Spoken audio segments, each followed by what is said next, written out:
गांव के अंतिम छोर पर एक पुरानी सी झोपड़ी में रहती थी गंगा, एक सीधी सादी और मेहनती स्त्री। उसका जीवन कठिनाइयों से भरा था, लेकिन उसकी आंखों में अपने बेटों के लिए ढेर सारा सपना पलता था। गंगा के पति हरीश एक ईमानदार मजदूर थे, लेकिन एक दुर्घटना में उनकी अकाल मृत्यु हो गई थी। उस दिन के बाद गंगा की जिंदगी बदल गई। दो छोटे बेटे मनु और बबलू तब सिर्फ 5 और 7 साल के थे। उन्हें पालना, पढ़ाना, खिलाना सब कुछ अब गंगा की जिम्मेदारी बन गई। लेकिन उसने हार नहीं मानी।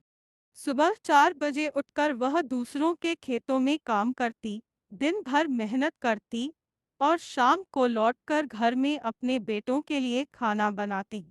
गंगा की खासियत थी उसकी तड़का दाल। सरसों के तेल में भुनी हुई ही जीरा, प्याज और लहसुन की महक से दाल का स्वाद ऐसा बनता कि भूख से पेट नहीं, आत्मा तृप्त हो जाती। चावल के साथ गर्मा गर्म तड़का दाल जब परोसी जाती तो बच्चे उंगलियां चाटते रह जाते। हालांकि वह गरीब थी, लेकिन उसकी ममता अमीरों से कहीं ज्यादा बड़ी थी। वह खुद सूखी रोटी खा लेती, पर बेटों के लिए दाल में घी डालना नहीं भूलती। एक दिन का मोड़। एक दिन गांव में बड़ा मेला लगा। हर बच्चा नए कपड़े पहनकर अपने माता पिता के साथ मेले की ओर निकल पड़ा। मनु और बबलू भी उत्साहित थे। उन्होंने अपनी माँ से कहा, अम्मा, हमें भी मेला देखना है, गोलगप्पे खाने हैं, झूला झूलना है। गंगा के पास न तो नए कपड़े थे, न पैसे। उसने मुस्कुराकर कहा, बेटा, आज मैं तुम्हारे लिए एक ऐसा खाना बनाऊंगी जो किसी मेले की मिठाई से भी ज्यादा स्वादिष्ट होगा। बच्चों का मन बुझ गया था, लेकिन माँ की बात पर भरोसा था। गंगा ने चूल्हा जलाया, दाल को अच्छे से उबाला और फिर उसमें ऐसा तड़का लगाया कि उसकी खुशबू पूरे गांव में फैल गई। पास की पगडंडी से गुजरते हुए एक स्कूल मास्टर रुक गए। उन्होंने पूछा, गंगा, ये कैसी खुशबू है? क्या बना रही हो? गंगा मुस्कुराकर बोली, बस मास्टर जी, बेटों के लिए तड़का दाल बना रही हूँ। मास्टर जी बोले, जरा एक कटोरी मुझे भी देना, आज दाल की सुगंध ने मेरा उपवास तोड़ दिया। गंगा ने संकोच में एक कटोरी दाल और चावल परोसा। मास्टर जी ने जैसे ही पहला निवाला लिया, उनकी आंखें भर आईं। गंगा, इसमें स्वाद नहीं, माँ का प्यार घुला है। तो डाबा क्यों नहीं खोलती? गंगा ने हंसते हुए बात टाल दी, लेकिन बात मन में घर कर गई। संघर्ष से सफलता तक। अगले दिन से गंगा ने अपने आंगन में एक टेबल और दो बेंच लगा दी।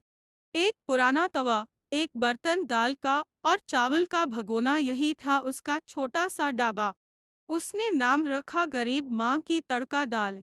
शुरू में गांव वाले हंसते थे, कहते, कौन खाएगा इसके हाथ की दाल?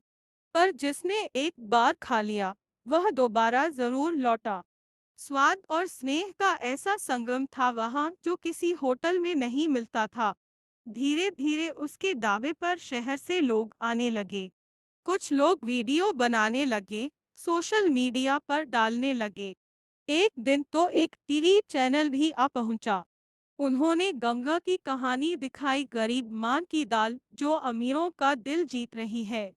अब गंगा के बेटे स्कूल भी जाने लगे और खाली समय में माँ का हाथ भी बंटाने लगे। माँ की सीख। एक रात बबलू बोला, अम्मा, अब तो हमारे पास पैसे हैं, क्या हम अब मेले में जा सकते हैं? गंगा ने मुस्कुराकर कहा, बेटा, अब तो हमारी जिंदगी ही मेला बन गई है। मेहनत और प्यार से सजाया गया ऐसा मेला, जहां हर दिन नया उत्सव है। गंगा दिन भर दूसरों के खेतों में काम करती और शाम होते ही अपने बच्चों के लिए खाना बनाती। उसका खास पकवान था तड़का दाल और भात। यही उसका प्यार, उसकी ममता और उसका आत्मसम्मान था। एक दिन गांव में एक बड़ा मेला लगा। बच्चे बोले, अम्मा, हमें भी चलना है।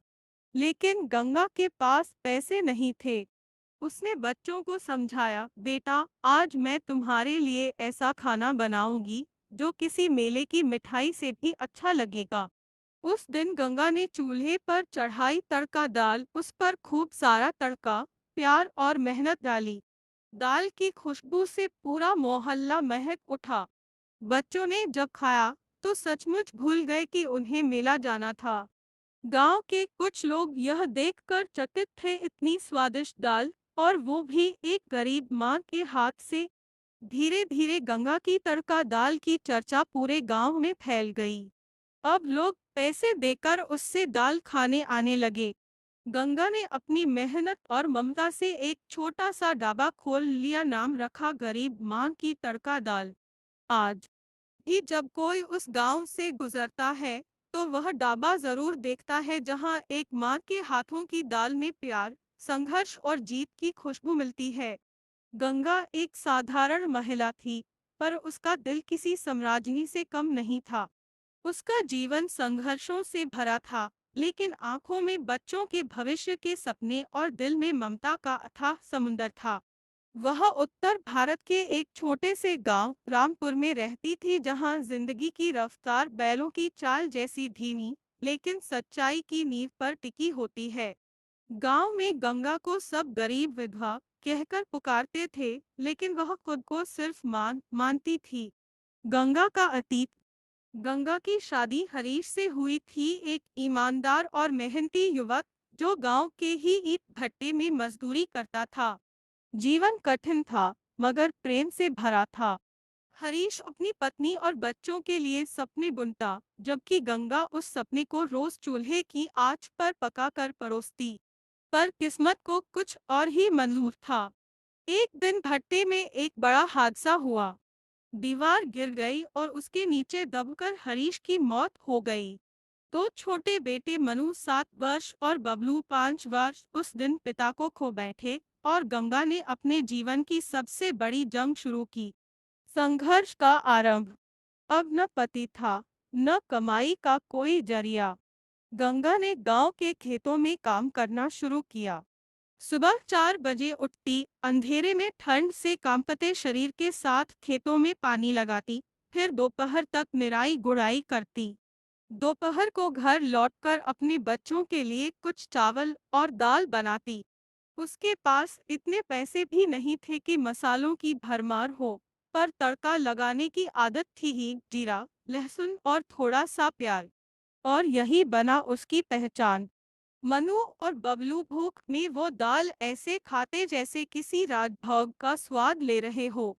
माँ के हाथ की बनी तड़का दाल उनकी दुनिया थी, बचपन की भूख और सपना। एक दिन स्कूल में बच्चों को शिक्षक ने पूछा, बच्चों, तुम्हें सबसे ज्यादा क्या पसंद है खाने में?